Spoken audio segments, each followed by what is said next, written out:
پرو women laws ہو گئے، بہت اچھے اچھے لا ہمارے ملک نے پاس تو کیے ہوئے ہیں، مگر ان کی امپلیمنٹیشن میں اور پبلک کو اس کی اویئرنیس نہیں ہے. اس پہ بہت زیادہ کام کرنا ہے، کام کر بھی رہے ہیں، زیادہ سے زیادہ بتا رہے ہیں لوگوں کو، کمیونٹیز میں، چھوٹے چھوٹے گاؤں میں، اسٹوڈنٹس کو، اسکولز میں، کالجز میں جو پرو وومن لاز ہیں، جو باقی لاز ہیں ان کے بارے میں جو ان کے لیے ضروری ہے جاننا. تو اس کی بہت زیادہ ضرورت ہے کہ وہ صرف فائلوں میں بند نہ رہیں لیکن لوگوں کے دماغوں میں رہیں، ان کے دلوں میں رہیں، ان کی جو پریکٹسز ہیں ڈیلی اس میں رہیں. اور جب اویئرنیس آئے گی تو میرا یہی خیال ہے کہ کافی حد تک ہم کرائم کو اس سیوک سینس سے بھی کنٹرول کر دیں گے. اچھا، ایک زمانے میں ہم سنتے تھے بینگ اے جرنلسٹ کہ جی لیگل آپشن ہونی چاہیے یا لیگل کور ہونا چاہیے، اور وہ تو کافی حد تک ہو گیا. اب سوشل میں، سوسائٹی میں ایکسیپٹنس کے بھی بڑے بعض ایشو ہیں. بعض کا ہم دیکھتے ہیں کہ لا جو پروٹیکٹ کرنے کے لیے دیا گیا تھا اس لا کو یوز کر کے سوسائٹی کو ابیوز کیا جا رہا ہے. جیسے می ٹو کا آپ نے دیکھا کہ اس کا ان یوزول یا ان کالڈ فار استعمال کیا جا رہا ہے فار ادر ریزنز وغیرہ.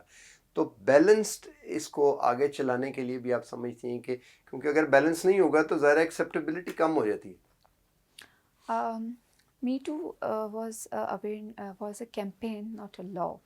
نہیں، میں لیکن اویئر جنرل بات کرتا ہوں. ہاں، مطلب می ٹو کو تو ہم اس طرح سے لے سکتے ہیں کہ کوئی کیمپین ہے، وہ تو اسپیس دے رہی ہے سب کو اچھا، آگے آنے کی، بات کرنے کی، فریڈم آف اسپیچ دے رہی ہے. سوشل میڈیا کو ایز اے ٹول یوز کیا گیا اور سب لوگوں نے جو وکٹمس تھے اور جو نہیں بھی وکٹمس تھے انہوں نے اپنے طریقے سے اس ٹول کو استعمال بالکل. کیا. یہاں پر ہم لاس کے حوالے سے یہی کہیں گے کہ لا تو سب کے لیے ہے.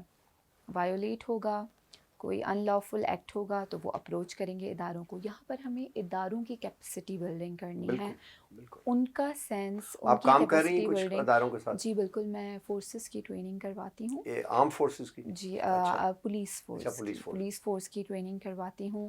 اس بڑا میں اچھا ہے یہ تو. ان کو جینڈر سینسٹائز کر رہے ہیں کہ جب بھی ان کے پاس اس طرح کے وکٹم آئے وہ کیسے ان کو ڈیل کریں. اس طرح کے جو کیسز ہیں ان کی نوعیت کیا ہے، ان کی سچویشنز کیا ہیں، ان کے اویلیبل آپشنز ہمارے پاس کیا ہیں.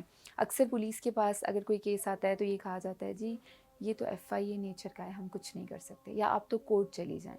تو یہاں پر ہم نے اس طرح کی تربیت دی ہے اپنی ان خصوصاً ٹیمز کو جو کہ وومن پروٹیکشن سیلز میں سندھ پولیس کی طرف سے ہیں.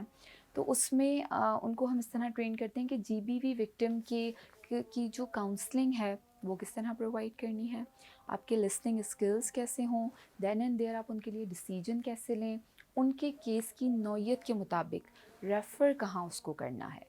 سو there are many other things as well. تو اس طرح مجھے لگتا ہے کہ اگر ہمارے اداروں کی اور اداروں میں کام کرنے والے جو رسپانسبل آفیسرز ہیں اگر وہ ریڈی ہوں گے، کیپیبل ہوں گے، تو اس طرح اگر کوئی لا کو ایز اے ٹول غلط طریقے سے استعمال کرنے کی کوشش کر رہا ہے تو ہمارے کیپیبل آفیسرز اس کو کر سکتے ہیں ڈیل. بالکل، پولیس کی اپنی ٹریننگ ہوگی تو ہینڈل بھی اچھا کریں گے. بالکل. یہ بتائیے کہ آگے آپ کیا سمجھتی ہیں کہ آپ کا کیا ایم ہے؟ What are you looking forward کہ اگلے 2-3 سال میں، 5 سال میں، 10 سال میں آپ مطلب کہہ سکیں گی کہ یہ ہم نے ڈیزائن کیا تھا اور یہ ہم نے اچیو کیا؟ جیسے کہ 2017 سے جدوجہد تو جاری ہے. ہاں، ظاہر ہے. جدوجہد تو بہت پہلے سے جاری ہے لیکن 2017 میں اس لیے کہتی ہوں کیونکہ چیزیں فارمل ہونا شروع ہوئی تھیں گورنمنٹ کے ساتھ ہماری.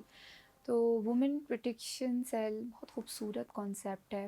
اس میں ہم ڈیٹا کلیکشن کر رہے ہیں جو کہ مجھے جس کی کمی محسوس ہوتی ہے جب بھی انٹرنیشنل اور نیشنل ہم پریزنٹ کرنے جاتے ہیں کہ جی جینڈر بیس وائلنس یا عورتوں کے یا بچوں کے یا ٹرانسجینڈرس کے حقوق کہاں پامال ہوئے اور اس کا ریکارڈ کیا ہے. تو ہمیشہ ہمارے پاس فرضی سا ریکارڈ آتا ہے. تو ہم یہاں پہ بڑا اوتھینٹک ریکارڈ ڈیٹا کلیکٹ کرنے کی کوشش بھی کر رہے ہیں اور کر بھی لیا ہے 2017 سے لے کے اب تک. جیسا میں نے آپ کو بتایا کہ 23 ہمارے وومن پروٹیکشن سیلز سندھ میں الحمدللہ اب موجود ہیں. تو میں اس کو دیکھتی ہوں کہ پورے پاکستان میں جتنی بھی ہماری کے بی پولیس، پنجاب پولیس اور دوسرے پروونسز کی پولیس ہیں ان کو اپروچ کر کے things are in pipeline, اس کو اس کانسیپٹ کو انٹروڈیوس کروانا ہے، اسٹرینتھن کرنا ہے. اور ہر جگہ جیسے تھانہ کلچر عورتوں کے لیے فرینڈلی نہیں ہے. بالکل ہم نہیں چاہتے کہ ہمارے گھر کی بچیاں تھانوں میں جائیں اپنی رپورٹس لے کے. بالکل تو وومن پروٹیکشن سیل میں جو ہم نے اسپیس ایک ہم نے کریٹ کیا ہے، ایک سکسیزفل اسپیس، وہ بہت وومن فرینڈلی ہے. اس میں عورت آئے، اپنے مسائل بتائے، اس کی آئیڈینٹی کو بھی پروٹیکٹ کیا جاتا ہے، اس کو کاؤنسلنگ کی جاتی ہے، اور بھی اسٹریٹجیز بہت ساری ہوتی ہیں. تو یہ جو ایک ماڈل ہے جو کہ وومن فرینڈلی ہے، چلڈرن فرینڈلی ہے، اس کو میں دیکھنا چاہوں گی پاکستان کے ہر ہمارے شہر میں، تاکہ ہماری بچیاں گھروں سے آسانی سے نکل سکیں. اور جیسا ہم نے یہاں ایجوکیشن کی بات کی ہے، تو بچیوں کے راستے میں اگر ان کو مل بھی جاتی ہے پڑھائی کی پرمیشن، تو آگے سیکچول بہت ہراسمنٹ، زیادہ. ابیوز، اس طرح کی چیزیں ان کا رستہ روک دیتی ہیں. تو ان بلاکس کو پار کرنے کے لیے جو رستہ صاف کرنا ہے، اس میں وومن پروٹیکشن سیل کا اور پولیس کی ہمیں ساتھ کا بہت زیادہ آخر پہ ضرورت ہے. Towards the fag end of this interview, آپ کووڈ کے بارے میں کچھ کہنا چاہیں گے؟ جی، کووڈ کے بارے میں یہی کہنا چاہوں گی کہ زیادہ سے زیادہ احتیاط کی جائے. سوشل ڈسٹینسنگ کو مینٹین رکھتے ہوئے ہمیں سارے اپنے کام کرنے ہیں، اور کام ضرور کرنے ہیں. بالکل کیونکہ ٹھیک. کام نہیں کریں گے تو ہم رک جائیں گے، اور ہمارا جو ملک ہے اس کو ضرورت ہے کام کی، اس کو ضرورت ہے کہ ہم چلتے رہیں. تو رکنا بھی نہیں ہے اور کام بھی کرنا ہے، تو پھر بہت ہی احتیاط کے ساتھ کووڈ کی SOPs کو فالو کرتے ہوئے کرنا پڑے گا. بہت بہت شکریہ جی فار تھینک گیونگ یو. اس ٹائم. ہم یہاں پہ اس کو اینڈ کرتے ہیں. جیسا کہ آپ نے سنا کہ پاکستان ان خوش قسمت ملکوں میں سے ہے جہاں پہ عورتوں اور مردوں کی آبادی تقریباً برابر ہے.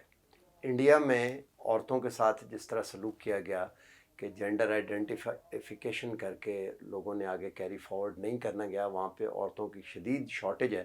لیکن ہمیں چاہیے کہ اس بلیسنگ کو ہم سنبھال کے رکھیں، اور ان کو، عورتوں کو تعلیم کا موقع دیں تاکہ یہ جو ڈائمنڈ ہیں یہ اسپارکل کر سکیں، اور ہماری سوسائٹی جو ہے وہ ایک ماڈل بن سکے. اس کے ساتھ ہی آج کا یہ انٹرویو ختم ہوا. آئندہ پھر آپ سے ملاقات ہوگی. اللہ حافظ جی.